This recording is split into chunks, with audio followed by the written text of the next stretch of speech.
Suasana surga itu penuh dengan damai sejahtera. DNA gereja kita sudah menyatakan bahwa kita prajurit Tuhan yang gagah perkasa, mempunyai gaya hidup, doa, pujian, penyembahan. Sebagai apa gaya? Gaya hidup. Gaya hidupnya dek apa? Rasan-rasan.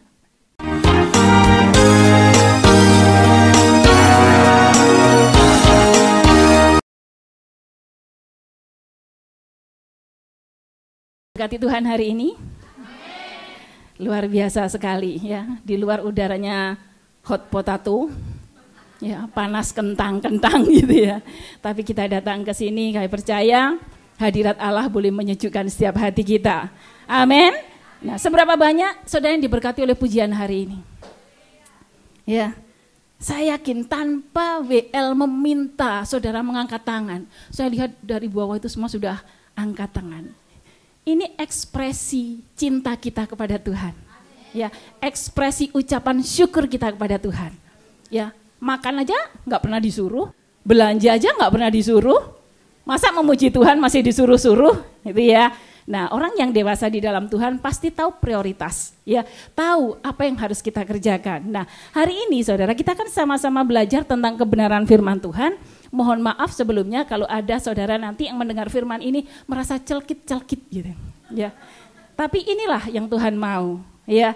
Apapun yang Tuhan katakan, apapun yang Tuhan mau pasti yang terbaik. Ya, hari ini kita akan sama belajar, kita akan baca dalam Wahyu 4 ayat 9 sampai 11.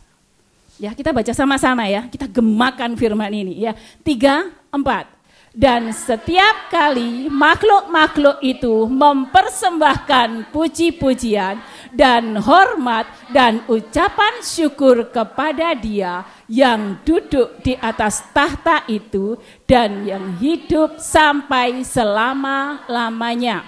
Maka tersungkurlah ke-24 tua-tua itu di hadapan Dia yang duduk di atas tahta itu, dan mereka menyembah Dia yang hidup sampai selama-lamanya.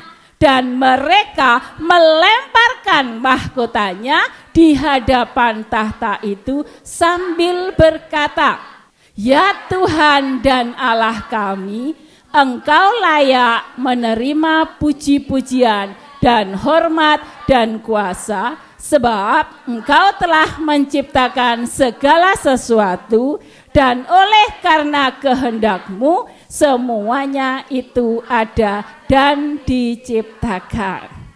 Lanjut lagi, tambah Matius 6 ayat 10. Datanglah kerajaan-Mu, jadilah kehendak-Mu di bumi seperti di surga. Sama-sama katakan amin. Seberapa banyak yang sering berdoa ini? Siapa? Coba saya mau tahu ya. Siapa yang berdoa, datanglah kerajaan-Mu, jadilah kehendak-Mu di bumi seperti di surga? Banyak? Yang lain gak pernah doa ini? Bahkan sudah di luar kepala ya saudara. Kita sudah hafal. Nah, datanglah kerajaan-Mu. Siapa yang mau menghadirkan ini? Yang meminta kerajaan Allah hadir siapa? Kita toh. Jadi kita harus mengerjakan, ya. Kita harus mengerjakan sesuatu bagaimana supaya kerajaan Allah itu bisa hadir dan Tuhan yang mengaruniakan. Nah, kerajaan Allah, ya, kerajaan Allah itu di sana tadi dikatakan, yuk kembali ke ayat yang di Wahyu 4. Di Wahyu 4 ayat 9 tadi, kerajaan Allah, di situ ada pujian, penyembahan. Di kerajaan Allah ada gosip enggak? Ada gosip enggak? Kalau saudara pingin kerajaan Allah turun dalam hidup kita, ya jangan gosip. Ya, di kerajaan Allah ada pertengkaran enggak? Ada iri dengki enggak? Enggak ada. Lah kalau saudara setiap hari datanglah kerajaan-Mu, tapi setelah itu gelut. Tuhan bingung, ya apa sih hari ini? Mau minta kerajaan Allah, loh saiki gawe masalah hai. Ya, senggol titik bacok. Tapi doanya minta datanglah kerajaan-Mu. Tuhan bingung enggak? Bingung. Ya, seperti saudara gini, aku mau hidup bersih tapi sebentar masuk kubangan. Aku mau bersih, masuk lagi kubangan. Bingung saudara. Tuhan pun bingung loh melihat saudara dan saya. Ya, kalau berdoa datanglah kerajaan, ngeder. Setelah amin keluar, nanduk. Nah hari ini kita mau belajar. Nah kita tahu DNA gereja kita, ya Restorasi Pondok Daud, yaitu prajurit Tuhan yang gagah perkasa, yang mempunyai gaya hidup bersama-sama dalam unity dan melakukan kehendak Bapa pada zaman ini. Cocok ya. DNA gereja kita itu doa, pujian, penyembahan seperti yang ada di dalam kerajaan surga. Jadi kalau saudara bergabung di dalam GBI ini nggak suka memuji dan menyembah Tuhan, aneh saudara. Ya, setiap hari merindukan kerajaan Allah datang. Senang nggak sih kalau hidup kita itu seperti di surga? Senang, ada damai sejahtera, ada sukacita. Yang nyiptakan damai sejahtera siapa? Kita sendiri. Lo nggak bisa Mbak Dian, aku mau menciptakan dedek ngarahi lo. Hidup pilihan saudara. Hidup ini pilihan, ada orang mau berbuat apa saja, yang menentukan damai dan tidak itu kita sendiri loh. Mau majikan ngamuk, kalau kita mau damai sejahtera, mau kerajaan Allah datang, ya udah kita tetap memuji Tuhan. Tenan tah. Ya, ini pengalaman saudara. Ketika nenek yang saya jaga itu ngamuk. Sebelum saya ngerti ayat ini, saya dulu melok ngamuk. Ya, nggak tahu saya dulu ayat ini sudah ada apa belum ya? Ada. Cuma sudah baca apa lupa gitu ya. Tapi setelah Roh Kudus bekerja, oh ingat, yang bisa menentukan bahagia atau tidak itu kita sendiri. Nenek saya ngamuk, saya 12 kali haleluya. Haleluya. Haleluya. 12 kali selesai nenek sik ngamuk, yo tak baleni lagi 24 kali. Haleluya. Nenek enggak berhenti ngamuk, enggak apa-apa, yang penting kita damai. Ya, yang menentukan bahagia siapa? Diri kita sendiri. Nah, sekarang bagaimana sih Mbak Dian caranya supaya kita bisa merasakan suasana surga dalam kehidupan kita? Nah, sudah tahu semua caranya? Ya, tahu belum? Mau tahu enggak? Oh, suasana surga itu penuh dengan damai sejahtera. DNA gereja kita sudah menyatakan bahwa kita prajurit Tuhan yang gagah perkasa, mempunyai gaya hidup, doa, pujian, penyembahan. Sebagai apa gaya? Gaya hidup. Gaya hidupnya ada apa? Rasan-rasan. Gaya hidupnya apa? Shopping. Tapi hari ini mau berubah. Gaya hidup, doa, pujian, penyembahan. Siang dan siang dan malam. Gak kerja tak Mbak Dian? Ya, gak kerja tak kita? Nah, saudara kasih Tuhan. Saudara kita di luar berdoanya sehari 5 kali. Saudara kalau ke Malang, ke pasar besar, itu ada jam-jam tertentu toko dibuka nggak ada orangnya. Di sana ditulis masih sholat. Jam 12 itu sholat apa? Siang itu? Duhur, ya masih sholat. Nanti sore jam 3 sholat asar. Isya nanti jam 7 ya, jam 7 wis tutup. Ya, masih sholat. Dan mereka meninggalkan pekerjaannya loh. Dia sholat dan yang mau membeli itu rela menunggu. Sampai sedemikian rupa mereka itu disiplin dalam berdoa. Bagaimana dengan kita? Mau berdoa, ada YouTube, waduh berita lagi hangat. Tergoda, ya. Kita itu seringkali enggak disiplin, kalah disiplin. Hari ini saudara mau disiplin? Mau disiplin? Buat janji sama Tuhan. Setiap kita harus punya komitmen, tanpa komitmen enggak bisa.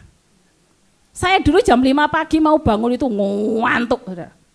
Apalagi kerja di Hongkong jam 12 kadang baru tidur ya. Mau bangun jam 5 itu, Tuhan masuk sih Tuhan enggak tahu badanku ini. Aduh. Tidur lagi. Ya, tapi setelah saya punya komitmen, aku harus bangun. Jam 5 pagi itu beker saya bunyi, biasanya tak matiin tidur lagi. Karena komitmen saya harus bangun. Apapun terjadi harus bangun, harus bangun, harus bangun. Dengan komitmen saudara bisa melakukannya. Ya, jadi hari ini ayo kita buat komitmen. Enggak harus saudara bangun jam 5 ngikuti saya ya. Setiap kita punya takaran sendiri-sendiri. Jam berapa saudara mau berdoa? Mungkin, aku mau tahajud, nanti setiap jam 12 malam aku mau doa. Silakan.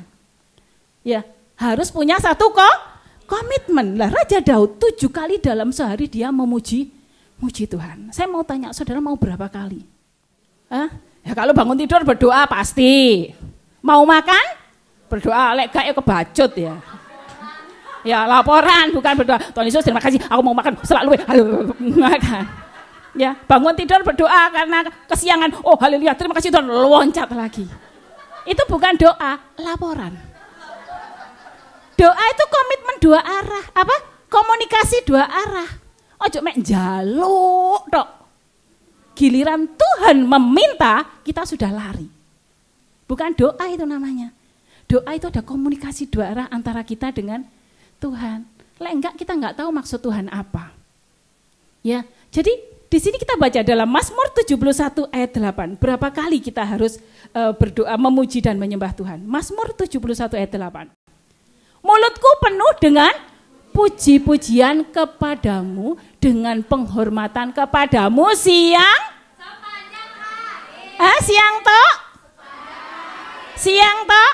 sepanjang hari. Sepanjang hari. Loh, gak kerja Mbak Dian. Di PHK aku Mbak majikan. Ingat, kita menyembah Tuhan di dalam roh. Karena Allah kita adalah roh. Setiap saat bisa kita temui. Ya. Kita berdoa enggak harus duduk diam. Waktunya kerja kita duduk. Oh haleluya. Dian, aku berdoa. Oh haleluya. Dibelikan tiket, pulang. Bersyukur Tuhan kita itu enggak menentukan kamu harus berdoa pagi jam segini. Enggak. Setiap saat, sepanjang hari Tuhan siap menerima doamu. Amin. Jangan hanya kapan memuji Tuhan. Ya lek pas hari Minggu di gereja. Sambil berdoa dengan roh ngeder-ngeder. Memuji Tuhan sampai mencolok. Wow, haleluya, amin. Yes, memuji Tuhan. Keluar dari gereja. Sinyalnya hilang. Ya. Jadi ingat, memuji Tuhan itu di sini dikatakan sepanjang hari. Mulutku penuh dengan pujian kepadamu ya Yesus Tuhan. Ingat lagu itu toh? Nyanyikan setiap hari. Kapan kita mau memuji Tuhan? Baca lagi dalam Mazmur 145 ayat 1. Puji-pujian dari Daud. Aku hendak mengagungkan Engkau ya Allahku, ya Raja, dan aku hendak memuji namamu untuk seterusnya dan kenapa harus selamanya? Karena surga itu kekal. Kita nanti memuji di sana ya selamanya. Seberapa banyak di sini yang mau masuk surga? Seberapa banyak yang mau masuk surga? Sudah katakan sejujurnya. Jangan ada dusta di antara kita. Saudara mau masuk surga? Tahu enggak di surga kita nanti mau ngapain? Memuji dan menyembah. Lah di dunia saudara sudah enggak suka memuji nama Tuhan. Lah di surga lapo? Mau lapo di surga? Hah?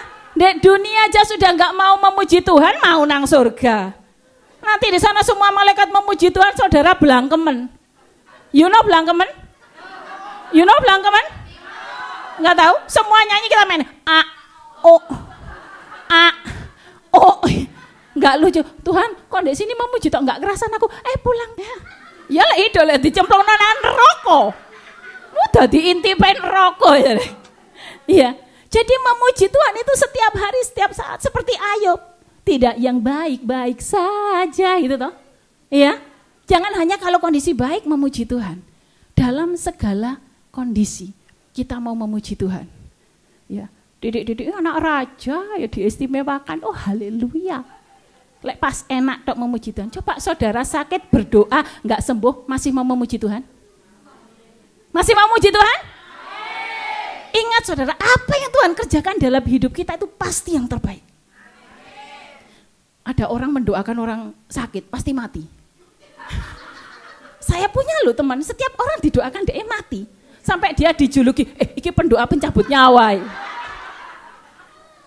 Ya, saudara sakit didoakan terus mati, itu bukan berarti doa saudara nggak dijawab. Memang sudah waktunya mati. Wis waktunya mati ya, ojo Tuhan. Nggak bisa, waktunya mati ya mati. Saudara sakit parah. Ya, kalau Tuhan belum menginginkan mati ya sembuh. Orang terombang-ambing di kapal waktu itu, ada kapal tenggelam. 7 hari 7 malam terombang-ambing di kapal, di laut, hanya memeluk kayu. Dia nggak mati loh saudara, karena belum waktunya mati. Akhirnya dibawa ke rumah sakit, sembuh, pulang kena demam berdarah, mati. Loh memang waktunya mati. Jadi saudara jangan berkata, oh kenapa Tuhan tidak menjawab doaku, terus saudara nggak mengucap syukur. Tidak, apapun yang Tuhan kerjakan itu pasti yang terbaik.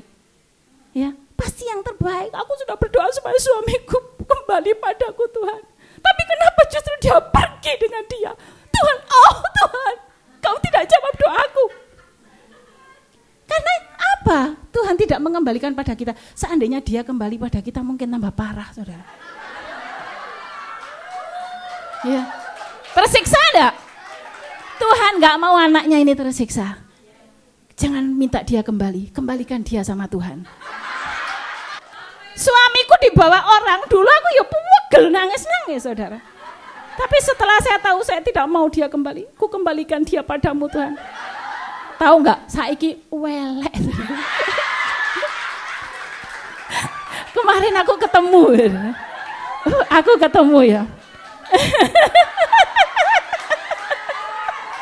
Loh ketemu aku tak sopo loh saudara. Dia ketemu di perempatan aku sama anakku ya, mobilnya kok sama anakku itu kacanya dibuka. Dia bawa mobil, ketemu. Saya buka, saya sapa, Mas gitu. Aku gak disemauri saudara. Aku sama anakku digoda, Jece gak direken. Enggak, sudah gak ada rasa sakit saudara. Kenapa? Tugas dia dalam hidupku sudah selesai. Ya. Tuhan masih mau memberikan saya yang hidup yang lebih baik lagi. Karena bahagia itu gak harus punya bojo. Ya. Oh, sih gak punya bojo, yes. Bahagia itu gak harus punya bojo. Gak punya bojo pun kalau kita punya Tuhan kita bahagia kok. Amin.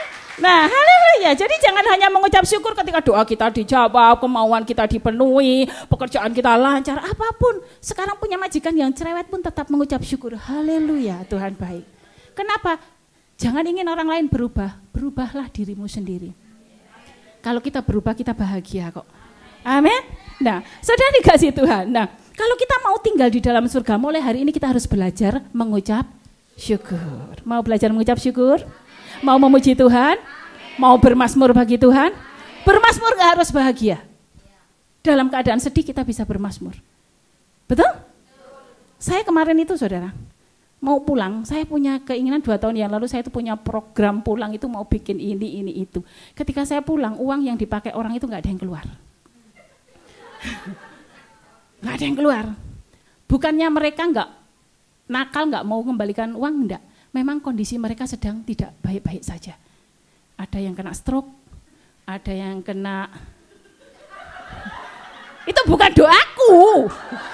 Memang orangnya kena stroke, ada yang kena jantung, ada yang suaminya meninggal kena COVID. Kondisi mereka nggak baik-baik saja. Jadi kalau mau nagih itu saya tidak mentala. Nggak mentala. Tahu mentala? Nggak tega. Oh ya apa sih kok nggak mentala? Nggak tega. Jadi tapi di sisi lain aku ini butuh saudara. Akhirnya aku sama Tuhan, ya apa ini? Aku mau pulang Tuhan. Kenapa ini planningku hancur ya Tuhan kayak gini? Terus saya berdoa sama Tuhan, jika Tuhan menghendaki kun fayakun, jadilah jadi. Doa saya rubah, Tuhan berkati dia. Berkati mereka, tapi ya berkatono aku. Aku juga butuh toh. Setelah doa seperti itu aku lega sudah. Setelah lega sudah saya menikmati hari-hari saya, tiba-tiba Tuhan bicara gini, yang 2 itu bebaskan. Sing bener aja Tuhan. Aku kerja mau sek WC. Aku butuh suruh bebaskan. Aku pura-pura gak dengar. Tuhan terus bicara lewat hamba-hambanya, bebaskan yang 2. Enggak Tuhan, enggak. Apa loh. Nilainya banyak, nol itu 6 ya saudara. Ayo, waduh, aku di sini nggak ikut glowing, ya, nggak sempat glowing, nggak sempat healing, nggak sempat apapun karena saya ini, saya berusaha ingin mewujudkan cita-cita lah. Kok disuruh bebas no gitu ya. Aduh Tuhan ya apa sih, sing bener lah Tuhan. Setelah itu saya nggak damai sejahtera saudara. Terus Tuhan bicara gini, orang buta yang diinginkan apa? Mobil, healing, yang diinginkan orang buta apa? Melihat. Yang diinginkan orang tuli apa? Loh aku iso mendengar kok pura-pura gak dengar. Tuhan ngomong itu, orang yang tuli itu loh pengen mendengar. Kamu mendengar suaraku kok pura-pura gak dengar. Ya Tuhan, aku dengar. Oke Tuhan, iku karepmu tak lakoni Tuhan. Tapi aku minta satu lagi Tuhan, aku minta bernubuatlah sekali lagi. Tak anyang saudara. Manggite, duwe ya. Saya minta menara doa Jumat, Tuhan bicaralah secara pribadi padaku. Aku mau engkau memberikan sekali lagi supaya aku lebih mantap itu dibebas no pora uang ini. Nah ternyata doa menara doa Jumat, firman disampaikan dari awal pertengahan hingga akhirnya belas gak nyinggung tentang pembebasan. Yes, negosiasiku diterima sama Tuhan. Enggak jadi membebaskan. Setelah itu khotbah bilang, waktu selanjutnya kami serahkan pada Papi. Papi bla bla bla bla bla.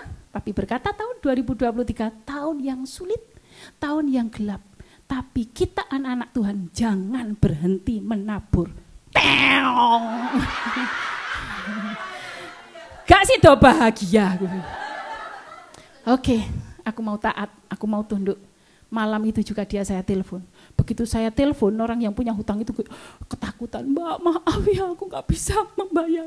Ternyata orang punya hutang lek ditelepon wedi, saudara. Aku gak nyangka. Dia ketakutan. Saya tanya, kamu dari mana? Aku dari doa malam, Mbak. Dapat firman apa? Katanya jangan takut, percaya saja. Aduh, iki tenanan. Nyambung doanya saudara. Oh ternyata benar ini Tuhan memang benar-benar suruh membebaskan. Oh iya kalau begitu ya. Hari ini gak usah mikir yang macam-macam, sudah uang itu berkat untuk kamu. Oh tidak Mbak, tidak. Aku mau mengembalikan Mbak.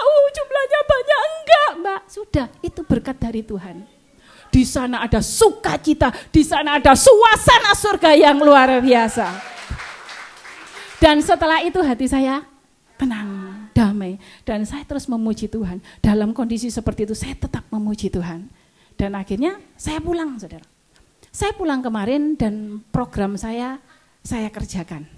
Oke, sebelum saya pulang, bos saya bilang, Dian, kamu itu kan cutinya cuma 2 minggu. Kamu ambil 3 minggu, kamu nanti pulang potong gaji loh. Loh. Ya apa sih Tuhan itu? Ya apa? Ini bulan 8 anakku waktunya bayar semesteran loh Tuhan. Aku dipotong gaji, ya apa Tuhan? Lupa. Saya akan ini, saya ingat, oh Tuhan aku mau memujimu.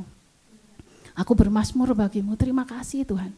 Majikan boleh memotong gajiku, tapi engkau tidak akan memotong berkatku. Saya memuji Tuhan saudara. Saya tanya anak saya, Le, saman kapan bayar semester Le? Tanggal 17 Bu, oh Tuhan tolong. Tadi pagi saya dipanggil kakek saya, Dian sini tanda tangan. Saya tanya, baju loh nggak? Tanggal berapa? Loh kek, aku kok gak dipotong? Saya Lea full saudara. Taat saja kepada Tuhan. Apa yang tidak bisa kita? Saya dari pagi saya ketawa, oh Tuhan. Jangan hanya bermazmur ketika senang ya saudara. Waktu saya suruh membebaskan uang itu saya juga bermazmur saudara. Dan haleluya, ketika kita mau dengar-dengaran akan firman Tuhan, maka Tuhan pun juga akan memberikan yang terbaik buat saudara dan saya. Amin. Nah, saudara yang kasih Tuhan, saya mau katakan di sini, orang yang selalu hidup di dalam pimpinan Tuhan, orang yang selalu memuji Tuhan dalam segala kondisi, dia akan tetap aman-aman saja dalam segala situasi. Amin. Segala kondisi puji Tuhan, maka kau akan aman-aman dalam segala situasi.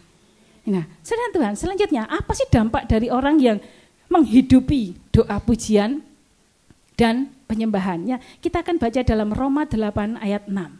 Dampak dari orang yang gaya hidupnya doa pujian penyembahan, ya, selalu hidup dalam pimpinan Tuhan dan menyalipkan kedagingan. Kemanapun dia pergi selalu membawa damai sejahtera. Nah, ini orang yang menghidupi doa pujian penyembahan. Karena keinginan daging adalah maut, tetapi keinginan roh adalah hidup dan damai sejahtera. Saudara mau menghidupi daging atau menghidupi doa, pujian, penyembahan? Pilihan ada pada saudara. Tuhan gak maksa loh. Ya, Tuhan gak pernah maksa saudara. Tuhan memberikan kebebasan untuk saudara dan saya memilih. Karena damai sejahtera itu, Tuhan sudah katakan damai sejahtera aku tinggalkan bagimu. Apa kita kok gak damai? Karena kita salah memilih. Karena itu supaya kita gak salah memilih, ayo miliki hubungan yang intim dengan Tuhan.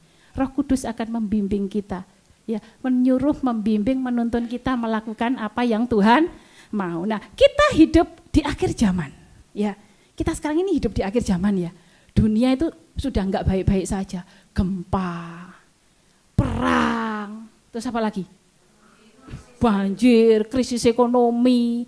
Hari-hari ini kekristenan juga sedang digoncang. Iblis itu tahu kalau krocok-krocoknya nggak mungkin diganggu. Apa untungnya? Yang diganggu sekarang pentolan-pentolannya. Ya, panglima-panglimanya. Kenapa? Karena Bapak Gembala pembina kita sedang mencanangkan keunitian. Karena tanpa unity kita tidak bisa menuai.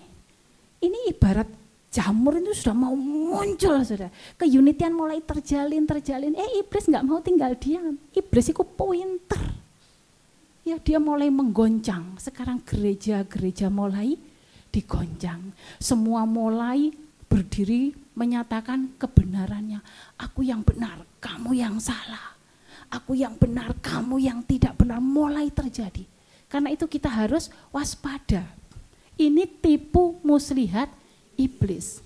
Ingat sekarang banyak orang mencari uang itu melalui channel YouTube. Betul? Orang yang bikin berita-berita yang sensasional itu laris, saudara. Ya, laris. Kalau saudara ikut lihat terus saudara nge-like, tiung. Mereka beruntung. Mereka dapat follower, mereka dapat duit. Saudara dan saya dapat dosa. Bijaksanalah dalam menggunakan media sosial. Jangan terpancing. Saudara baca dalam Matius 24 ayat 10 sampai 14 kita mau baca. Apa yang terjadi hari-hari ini? Dan banyak orang akan murtad dan mereka akan saling menyerahkan dan saling membenci. Banyak nabi palsu akan muncul dan menyesatkan banyak orang. Ya. Dan karena makin bertambahnya kedurhakaan, maka kasih kebanyakan orang akan menjadi dingin, cuek-cuek dengan orang lain. Ya. Tetapi orang yang bertahan, garis bawah ini ya, orang yang bertahan sampai pada kesudahannya akan selamat. Mau bertahan? Dekat sama Tuhan. Dan Injil kerajaan ini akan diberitakan di seluruh dunia, menjadi kesaksian bagi semua bangsa. Sesudah itu barulah tiba kesudahannya. Siapa yang bisa bertahan? Siapa yang bisa menang? Mereka yang bertahan. Jangan terpancing oleh YouTube. Jangan terpancing oleh suara-suara sumbang. Oh, kita ikut menghakimi. Apa? Sekarang belum waktunya penghakiman, saudara. Penghakiman itu nanti dan itu bukan haknya kita. Ya, jangan kita ikut-ikutan. Ya, aku tuh salah aku. Ya, lihat tuh. Ya. Sekarang gereja-gereja kayak gitu, saudara. Ya, gereja. Kamu di gereja sana, ikut gerejaku, nanti tak kasih sembako. Loh, itu betul loh. Gereja-gereja didatangi orang-orang, di rumah-rumah didatangi, diiming-iming sembako. Lah mbah-mbah tuwek-tuwek, janda-janda, ya katut, Rek. Betul. Aku janda tapi gorong tuwek. Ya gak katut lah. Jandanya Tuhan, Rek. Janda tua-tua yang gak pernah dengar firman, diiming-imingi sembako, katut, saudara. Akhirnya gembalanya pegel enggak? Ya pegel. Gembala juga manusia punya pegel. Loh, jemaatku dijukui diiming-iming sembako. Akhirnya antar gembala dan gembala mulai congkrah. Tahu congkrah? Itu loh, apa ya congkrah? Bertengkar. Mulai nggak rukun saling menjelekkan. Nah ini pekerjaan iblis. Karena itu supaya kita nggak terkecoh. Ayo kita dekat sama Tuhan. Doa, pujian, penyembahan siang dan malam. Jangan kasih waktu untuk iblis nyolong damai sejahtera. Ya, baca dalam Matius 12 ayat 36 sampai 37. Ya, Matius 12. Sekarang bukan waktunya penghakiman, Saudara. Tetapi aku berkata kepadamu, setiap kata-kata yang diucapkan orang harus dipertanggungjawabkannya pada hari penghakiman. 37. Karena menurut ucapanmu engkau akan dibenarkan dan menurut ucapanmu pula engkau akan dihukum. Hati-hati. Jaga mulut. Jangan gampang menghakimi orang lain. Oh, tatoan itu uang gitu. Jangan mau dikelabui oleh mata. Tahu enggak, modele kayak ngono. Oh, iku ya mesti. Jangan sok menghakimi. Jangan membaca sesuatu yang belum tertulis. Kalau ada orang berdosa, ada orang bersalah, doakan. Ya, doa, pujian, penyembahan siang dan itu akan mengubah hidup kita. Nah, Saudara, mulai hari ini apa yang dikatakan oleh Bapak Gembala Pembina kita, Pak Niko, mengatakan apa? Bahwa penuaian tidak akan terjadi tanpa ada keunitian. Ya, unity bukan hanya satu kul tok, rukun sakul ambek kuliah ini enggak rukun. Bukan. Ya, ini makanannya anakku mbok Joko apa ya? Rukun bukan hanya satu koordinator saja. Bukan hanya satu gereja saja. Bapak Gembala Pembina kita mengatakan apa? Seluruh denominasi gereja harus rukun, rawe-rawe rantas untuk memenangkan jiwa. Iblis ngerti, makanya sekarang dikacau mbak iblis. Karena itu berjaga-jaga, bertahan sampai kesudahannya. Mau tahan berdiri? Tahan berdiri dalam kebenaran firman, gak usah melok-melok orang ngomong. Penghakiman milik Tuhan. Bahkan Bu Christine kemarin mengatakan apa? Tetap tinggal dalam hadirat Tuhan. Gak usah melok-melok geger, gak usah melok-melok rame, gak usah melok-melok menghakimi, menuding sana, menuding sini. Diamlah dalam hadirat Tuhan, maka Roh Kudus akan memimpin saudara dan saya. Apa sih dampaknya orang yang berdiam diri di dalam hadirat Tuhan? Ya, kita menyembah Tuhan, kita akan seperti siapa yang kita sembah. Ya, kalau yang kita sembah Tuhan, Tuhan kita adalah kasih, maka kasih itu akan tertransfer dalam kehidupan kita. Ya, jadi kalau seorang pemuji penyembah hidupnya nggak berubah, itu perlu dipertanyakan. Sopo yang disembah? Hah? Itu namanya penyembah palsu. Sama dengan saudara sama pacarnya, Mas I love you. Tapi di sisi lain saudara punya pacar. Itu penyembah palsu, pecinta palsu. Kita sama Tuhan juga kayak gitu. Kalau kita menyembah Tuhan, aku mengasihimu Tuhan. Ya, akan mengubah karakter hidup kita. Tuhan akan mengasihi orang yang mengasihi Dia. Tuhan akan mengampuni orang yang mau mengampuni sesamanya. Kalau kita nggak mau mengasihi sesama, tapi kita minta kasihnya Tuhan, ya kayak sore, gak bahaya tak? Ya, kalau kita mau diampuni Tuhan, ampuni sesama. Dan karakter itu bisa kita dapatkan ketika kita punya hubungan yang intim dengan Tuhan. Amin. Mbak Dian ini berubah banyak loh. Tanya sama Mbak Frida itu. Mbak Frida tahu bagaimana saya dulu. Gaya aku kayak gini, naik motor, wong. Kalau saya ngidupi motor tetanggaku, anak setan budal. Betul loh, saya dulu itu dijuluki anak setan itu nggak marah. Nanya aku mbiyen kayak setan. Ya, tapi Tuhan sanggup mengubah melalui proses yang kita mau bentuk berubah merah gitu. Enggak, saya diproses Tuhan sedemikian rupa sampai ndelosor saudara. Diproses Tuhan itu, minta ampun aku saudara.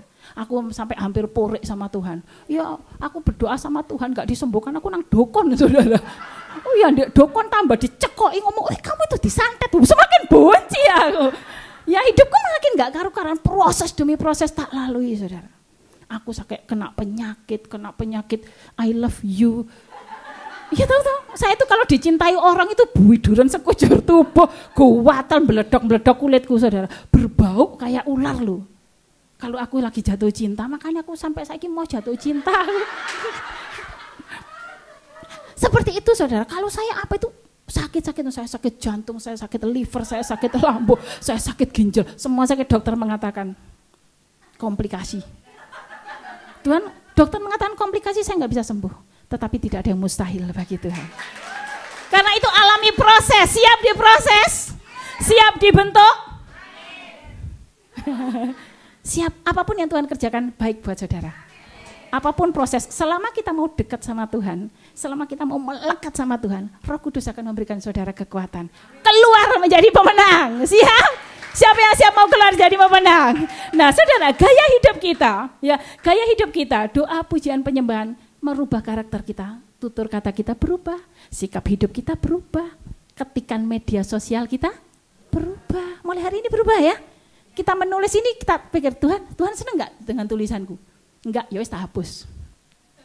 Tuhan aku mau upload ini, Tuhan senang nggak? Tanya, Tuhan nggak senang? Hapus. Tuhan aku mau bicara gini, Tuhan senang nggak? Enggak, jangan bicara. Lakukan apa yang Tuhan mau. Ya, dan itu bisa terjadi.